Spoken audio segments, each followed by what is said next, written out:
I'm going to share my screen really quickly. Can you all see it? Yes. Perfect. Awesome. Well, thanks for having me today. I'm really excited to be here. My name is Erica Chang. I use the pronoun she, her, and I am the Youth Outreach Coordinator for the HearMeWA program at the Attorney General's Office. I also have two members on my team who are also here. I'll let them introduce themselves before I move on. Amanda, can you introduce yourself, please? Yeah, I'm Amanda Holfeld. I'm the Youth Programs Manager at the Attorney General's Office. You and Chevy. Any pronouns. I am the Youth Program Outreach Lead for HearMeWA. Thanks so much. All right, so just a little bit of background about HearMeWA. This program started with grassroots planning in the Tri-Cities when a youth started raising awareness about youth mental health and the high rates of suicides among youth in his community.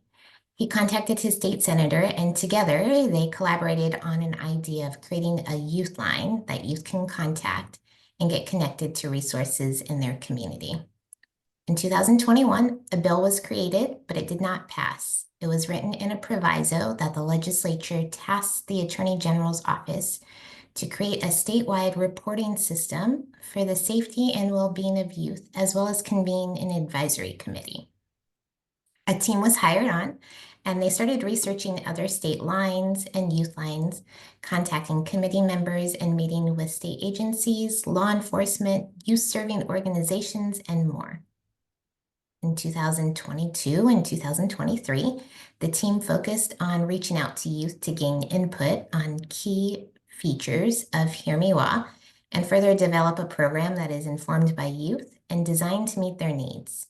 They contracted with Do Be Good, which is a human-centered design firm based in Seattle, to conduct workshops with youth to co-design bylaws and an implementation plan for the HearMeWA Youth Advisory Group. In 2004, the program launched, and there was a press conference in June. Currently, right now, we're working on program marketing and promotion. A little bit more about the program. HearMeWA is a program that receives and responds to reports regarding any youth safety or well-being concern. It covers a broad range of safety and well-being topics, including but not limited to harm or threats of harm to self or to others, sexual abuse, assault, depression, bullying or cyberbullying, substance use, and planned attacks. HearMeWA also provides support to youth by connecting them to existing programs in their community. It is available to youth up to the age of 25, and they can reach out to the program by calling, texting, using the HearMeWA app, or the website. We do not have a minimum age for the program, and if someone is 26 or 27 contacts the program, they'll still be connected to resources. They'll just be directed to adult resources in their area. It's important to know that support is available 24 hours a day, 7 days a week. And when youth contact the program, they talk to a trained crisis counselor from the Sandy Hook Promise Crisis Center. As the AGO implements HearMeWA across the state, we strive to be anti-racist, trauma-informed, and youth-centered. Youth, like I mentioned, can contact HearMeWA through various ways. They can call the program to talk with a trained crisis counselor. They can download the HearMeWA app and submit a report. They can send a text message to the program to get help, and they can also use the HearMeWA program website. When a youth contacts HearMeWA, like I mentioned, they talk to a trained crisis counselor at the Sandy Hook Promise Crisis Center. Those folks are the ones who investigate and triage the report, and based on the information provided, connect youth to services available in their community, or they contact a tip responder agency who can provide support to youth. This table right here has the names of all tip responders that may be getting reports from HearMeWA. They include 911, education services, such as schools, colleges, or universities, local law enforcement, 988, and regional crisis lines, and child protective services. This is our flow chart. As you can see, we have 3 urgency levels, and the urgency level of the tip will define where the tip should go. Life safety are imminent threats. As examples, an active shooting, a suicide attempt, or weapons on campus. These tips are sent to 911, as well as education services if the situation is associated with a school, college, or university.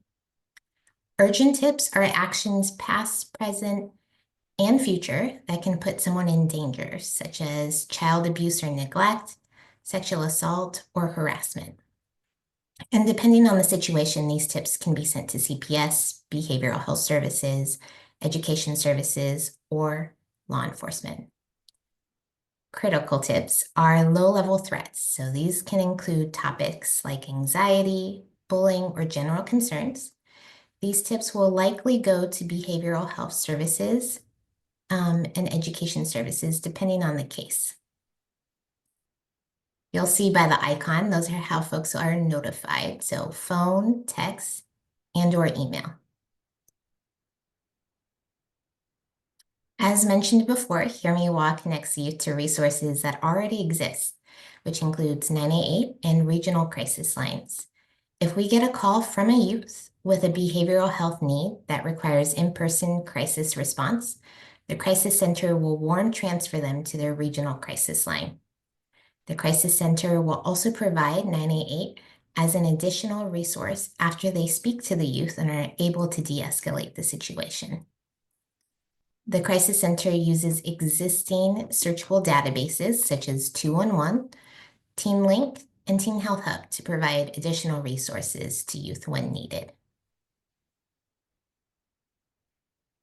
A little bit more about the work that's currently happening. We're continuing to do outreach to stakeholders and taking more of a regional approach this year. So the past couple of years, we've done a statewide approach.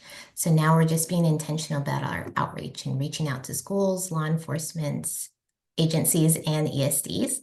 We're also reaching out to stakeholders that serve youth that might go underrepresented or disadvantaged, as some might say, throughout the state to make sure that this program is being equitable statewide. We're still convening our HearMeWA Advisory Committee. So that is comprised of folks from behavioral health, public safety, school districts, higher education, as well as nonprofits. It also includes youth with lived experience. The advisory committee helps us review tip trend data, evaluates whether the program is being implemented equitably across the state, and proposes solutions for challenges that arise regarding program utilization and tip responses. They also help us promote the program.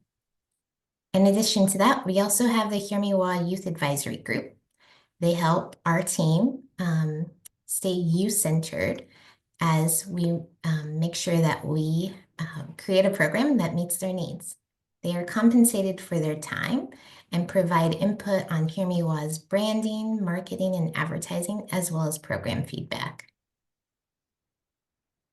If you would like to promote HearMeWA, here are a few points that you can share with folks. HearMeWA is a free resource. It is a youth-focused line. It also provides live chat.